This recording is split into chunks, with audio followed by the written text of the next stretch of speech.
panjang dan lebar. Itulah yang dikatakan bangun datar. Nah, bangun datar itu apa aja Bu? Ada persegi, persegi panjang dan segitiga. Nah, dari ketiga bangun datar tersebut itu sudah pasti memiliki rumusnya atau cara untuk mencari luas dan kiri itu berbeda-beda.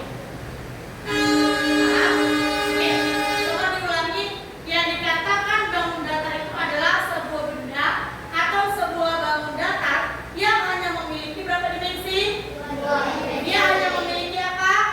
Panjang dan lebar. Oke. Misalnya yang pertama, persegi.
Sudah, inilah untuk mencari luas bangun datar persegi dan persegi panjang. Sekarang ibu mau yang terakhir, yaitu ada bangun datar yang namanya segitiga. Kelihatan ya? Kelihatan? Oke. Ayo, segitiga seperti ini bentuknya. Yang ibu tulis segitiga sama sisi. Nah, kalau segitiga itu memiliki berapa sisi? 3 sisi. 1, 2, 3. 3 sisi. Paham? Oke, yuk untuk mencari luasnya, misalnya alasnya ibu berapa? Nah, kalau yang di bawah ini dinamakan alas ya. Alasnya berapa kalau dibuat? 6 cm. Coba cari keliling dulu. Keliling yuk. Rumusnya adalah sisi tambah sisi tambah sisi, atau A tambah B tambah C, sama ya. A tambah B tambah C, atau sisi kali sisi sama, atau 3 kali sisi sama. Mau pakai yang mana rumusnya bebas, banyak. Sudah ibu buat aja ini karena sisinya ada 3 ya. Ayo masukkan sisinya ya berapa? 6 tambah berapa? 18 cm. Sekarang ibu masuk ke contoh tinggi. Misalnya tingginya ibu buat berapa? Tingginya ibu buat misalnya 8 deh. Ayo, rumusnya adalah luas sama dengan setengah dikali atas kali tinggi. Luas sama dengan setengah dikali alasnya berapa? Oke, tingginya? Ayo, matikan dulu yang mana yang mau dimatikan? 8 berapa? 4. Berarti tinggal 6 dikali berapa? 24 cm persegi. Bagus. Sudah? Bisa dipahami? Bisa dipahami? Ada yang mau bertanya? Bisa semua? Oke, kalau bisa ibu mau kasih tugas. Buka buku paketnya di halaman. Buka di halaman 80. Di situ ada ayo berlatih 5. Kerjakan nomor 1 sampai 5. Paham? Bisa ibu tinggal dulu. Ibu mau menjelaskan materi kelas 5 dulu ya. Jangan ribut ya. Kerjakan 1 sampai 5. Bisa dipahami? Oke. Ya, untuk anak kelas 5 sudah dibaca bukunya tadi? Sudah dibaca bukunya tentang apa tadi? Tentang memahami kebebasan untuk berorganisasi. Nah, oke. Nah, yang dikatakan kebebasan berorganisasi itu apa? Oke, sekarang ibu tanya sama kamu. Kita kan di negara Indonesia, yang dimana negara Indonesia merupakan negara yang menjunjung tinggi hak kebebasan manusia. Sudah? Yang dimana kita kalau di Indonesia ini bebas memilih, bebas untuk memilih, bebas untuk mengikuti, dan bebas untuk apa? Untuk apa? Untuk bersuara. Sudah? Nah, yang dikatakan organisasi itu adalah sebuah kelompok. Sudah? Sebuah kelompok yang diciptakan atau yang dibentuk oleh beberapa orang. Dan isinya juga ada beberapa orang. Berarti kalau dikatakan kelompok atau yang terdiri dari beberapa orang, berarti itu lebih dari 1, lebih dari 2, ada 3, 4, ataupun berapa orang di sini. Sudah? Oke. Yang dikatakan kebebasan berorganisasi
menurut agama dan kepercayaan kita masing-masing.